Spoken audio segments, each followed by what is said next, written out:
Sachin has been struggling to make ends meet for the last 3 years. In 2016, when Prime Minister Narendra Modi did away with two of India's biggest banknotes, Sachin lost his job. His employer, hit by the sudden cash crunch, couldn't pay him anymore. He was jobless for more than a year.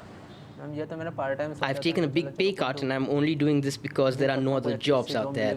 I was desperate. I couldn't sit idle at home forever. I really needed the money. Modi's government has refused to release data on how many jobs were lost after the withdrawal of the high-value banknotes, but private research firms say nearly 5 million people became unemployed. And India's unemployment rate has climbed steadily since then.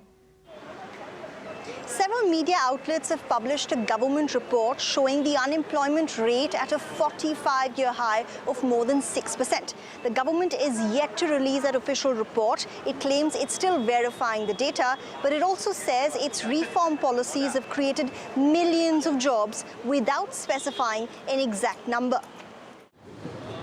Demonetization also hit small and medium-sized businesses. Sanjeev has been managing this small snack store in New Delhi for more than 2 decades. He says the goods and services tax introduced soon after demonetization has been a double whammy. Filing taxes under GST is so complicated. I've had to hire a full-time accountant. My costs have gone up and my profits have gone down. India's economic growth slowed to 6.6% in the final 3 months of last year, the slowest rate in 5 quarters. India's growth is still faster than most countries, but experts say the 2 big economic changes introduced by Modi's government have kept the growth from trickling down to the public. Because the unorganized sector employs 94% of the workforce. If unorganized sector starts declining, then employment starts declining. Now, if overall 94% of the people begin to have lower incomes, then the demand for food would be less. If demand for food is less, then the farmers' prices will be lower. And if the farmers' prices are low, their incomes fall, and therefore the farming crisis comes up.